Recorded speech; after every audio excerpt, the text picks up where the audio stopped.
आइए सुनते हैं 12 पाठों की इस पुस्तक का 8वां पाठ, सीता की खोज। पृष्ठ 48। राम के मन में कई प्रकार के प्रश्न थे, आशंकाएं थीं। मारीच की माया उन्होंने देख ली थी। वह छल से उन्हें कुटिया से दूर ले आया था। अब क्या होगा? यही सोचते हुए वे कुटिया की ओर भागे चले जा रहे थे। वापसी में एक पल भी विलंब नहीं करना चाहते थे। लक्ष्मण को वे कुटी पर छोड़ आए थे, सीता की रखवाली के लिए। अच्छा हो कि लक्ष्मण वहीं हों, मारीच की मायावी आवाज़ उन तक ना पहुंची हो। राम ने सोचा, सीता अकेली रहीं तो राक्षस उन्हें मार डालेंगे, खा जाएंगे। तभी उन्होंने पगडंडी से लक्ष्मण को आते देखा। वही हुआ जिसका राम को डर था। अनिष्ट की आशंका और बढ़ गई। पता नहीं सीता किस हाल में होंगी। राक्षसों ने उन्हें मार डाला होगा, उठा ले गए होंगे। अकेली सीता दुष्ट राक्षसों के सामने क्या कर पाई होंगी। कुटी छोड़कर आने पर वह लक्ष्मण से क्रुद्ध थे। उन्होंने क्रोध पर नियंत्रण रखा। लक्ष्मण का बायां हाथ जोर से पकड़ लिया। डर ने दोनों भाइयों को घेर लिया था। राम की मानसिक स्थिति विक्षिप्त जैसी थी। एक बार उन्हें लगा कि सीता वहीं है, कुटिया के पास। अभी भागकर पेड़ के पीछे छिप गई हैं उन्हें खिंचाने के लिए। मेरे साथ परिहास मत करो सीते। राम उस पेड़ की ओर दौड़ पड़े। वहाँ कोई नहीं था। वे निराश होकर पेड़ के नीचे बैठ गए। राम का दुख लक्ष्मण से देखा नहीं जा रहा था। उनका व्यवहार सहन नहीं हो रहा था। वे राम के निकट गए। विलाप करते राम ने कहा, मैं सीता के बिना नहीं रह सकता। तुम अयोध्या लौट जाओ लक्ष्मण। मैं वहाँ नहीं जाऊँगा, यहीं प्राण दे दूँगा। मैं सीता के साथ आया था, उसके बिना कैसे लौटूंगा? नगरवासियों को क्या मुंह दिखाऊंगा? तुम जाओ, मुझे यहीं छोड़ दो। आप आदर्श पुरुष हैं, आपको धैर्य रखना चाहिए। इस तरह दुख से कातर नहीं होना चाहिए।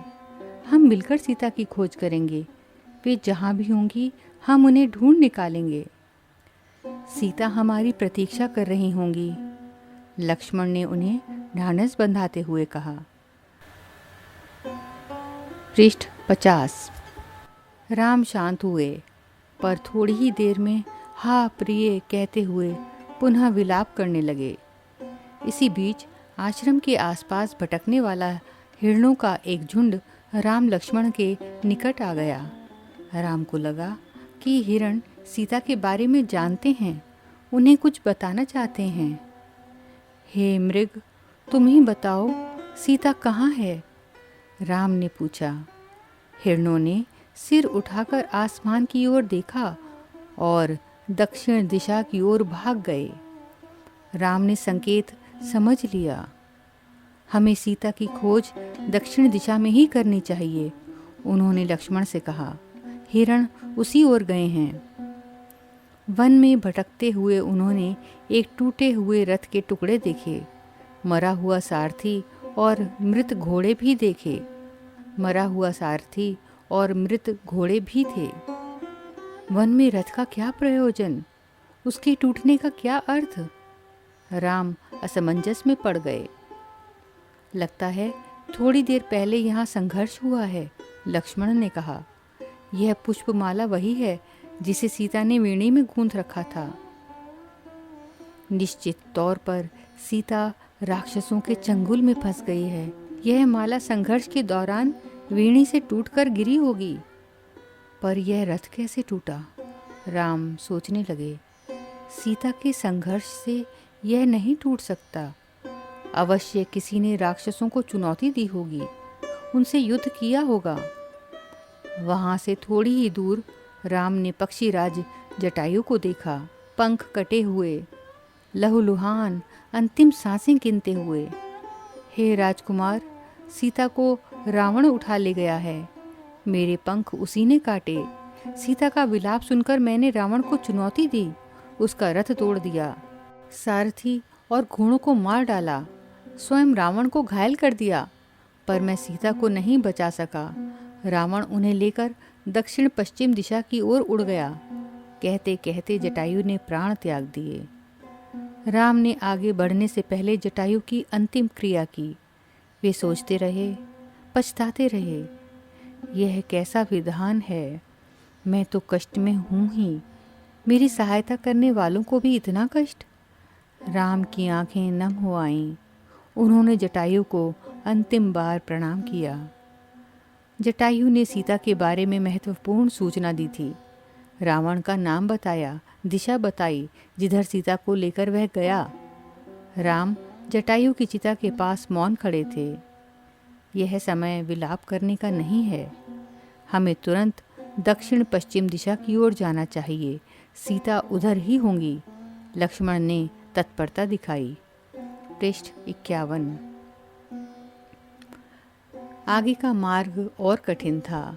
राम और लक्ष्मण को लगभग हर दिन राक्षसी आक्रमणों से जूझना पड़ा। अनेक कठिनाइयाँ आईं, अवरोध मिले। दोनों राजकुमार प्रत्येक बाधा को पार करते चले गए। उनके सामने लक्ष्य स्पष्ट था, दिशा तय थी, उन्हें कोई नहीं रोक सकता था। वन मार्ग जितना कठिन होता गया, उनकी दृढ़ता बढ़ती गई। वनवासी राजकुमार प्रतिदिन सुबह उठते और दक्षिण दिशा की ओर चल पड़ते। एक दिन यात्रा के प्रारंभ में ही एक विशालकाय राक्षस ने उन पर आक्रमण कर दिया। उसका नाम कबंध था। कबंध देखने में बहुत डरावना था, मोटे मांसपिंड जैसा। गर्दन नहीं थी, एक आंख थी, दांत बाहर निकले हुए, जीभ सांप की तरह लंबी और लपलपाती हुई। राम लक्ष्मण को देखते ही कबंध प्रसन्न हो गया। उसने दोनों हाथ फैलाए, एक एक हाथ में दोनों भाइयों को पकड़कर हवा में उठा दिया। उसे मन मांगा आहार मिल गया था। बैठे बिठाए वह अपने शिकार को भुजाओं में लपेटकर मुंह तक ले जाता। इससे पहले ही राम लक्ष्मण ने अपनी तलवारें निकाल लीं। एक झटके में कबंध के हाथ काट दिए। उसके हाथ धरती पर गिर पड़े। कबंध उनकी शक्ति और बुद्धि पर आश्चर्यचकित रह गया। कौन हो तुम दोनों? उसने पूछा। हम अयोध्या के महाराज दशरथ के पुत्र हैं, राम और लक्ष्मण। रावण ने राम की पत्नी सीता का हरण कर लिया है, हम उन्हीं की खोज में निकले हैं। राक्षस कबंध ने राम के बारे में सुन रखा था, साक्षात उन्हें देखकर प्रसन्न हो गया। उसने कहा, मैं सीता के संबंध में कुछ नहीं जानता, लेकिन तुम दोनों की सहायता का उपाय बता सकता हूँ। मेरा एक छोटा सा आग्रह स्वीकार करो तो मेरा अंतिम संस्कार राम करें।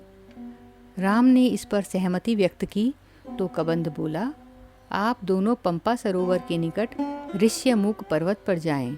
वह वानर राज सुग्रीव का क्षेत्र है। वे निर्वासित जीवन व्यतीत कर रहे हैं। सुग्रीव से मदद का आग्रह कीजिए। उनके पास बहुत बड़ी वानर सेना है। सुग्रीव के वानर सीता को अवश्य खोज निकालेंगे। पृष्ठ 52। इस पृष्ठ पर कबंध का एक चित्र दिया गया है। पृष्ठ 53। कबंध की सांस टूटने लगी थी। उसका अंत निकट था। राम और लक्ष्मण को अपने निकट बुलाते हुए उसने कहा, पंपा सरोवर के पास मतंग ऋषि का आश्रम है। वहीं उनकी शिष्या शबरी रहती है। आगे जाने से पूर्व शबरी से अवश्य मिल लें। यही बोलते बोलते कबंध ने प्राण त्याग दिए। राम ने अपना वचन पूरा करते हुए उसका अंतिम संस्कार किया और पंपासर की ओर चल पड़े। कबंध की बातों से राम को बहुत ढाढ़स हुआ। सीता तक पहुंचने की आशा बलवती हुई। राम को सुग्रीव की क्षमता और उनकी वानर सेना की शक्ति का पता था। वे जल्दी सुग्रीव तक पहुंचना चाहते थे। ऋष्यमुख पर्वत का रास्ता पंपा सरोवर होकर जाता था। पंपासर का प्राकृतिक सौंदर्य अद्भुत था। मतंग ऋषि का आश्रम उसी सरोवर के किनारे था। लता कुंज से घिरा हुआ सरोवर का पानी मीठा था। शबरी की कुटिया आश्रम में ही थी। वह ऋषि की शिष्या थी। उसकी आयु बहुत हो गई थी, जर्जर काया, लेकिन आंखें ठीक थीं। हर पल राम की प्रतीक्षा में खुली हुई। ऋषि ने उसे बताया था कि एक दिन राम आश्रम में अवश्य आएंगे और उससे मिलेंगे। राम को आश्रम में देखकर शबरी बहुत प्रसन्न हुई। उनकी आप भगत की, सेवा की, खाने को मीठे फल दिए, रहने की जगह दी। उसकी आंखें तृप्त हो गईं। राम ने उससे सीता के संबंध में पूछा। आप सुग्रीव से मित्रता करिए, सीता की खोज में वह अवश्य सहायक होगा। उसके पास विलक्षण शक्ति वाले बंदर हैं। शबरी ने राम को आश्वस्त किया। अगले दिन राम ऋष्यमुख पर्वत चले गए। उनकी व्याकुलता अब और घट गई थी। मन की शांति लौट आई थी। इसी के साथ कक्षा 6 की पाठ्यपुस्तक बाल राम कथा का 8वां पाठ सीता की खोज यहाँ समाप्त हुआ। प्रस्तुति CIET NCERT नई दिल्ली, भारत।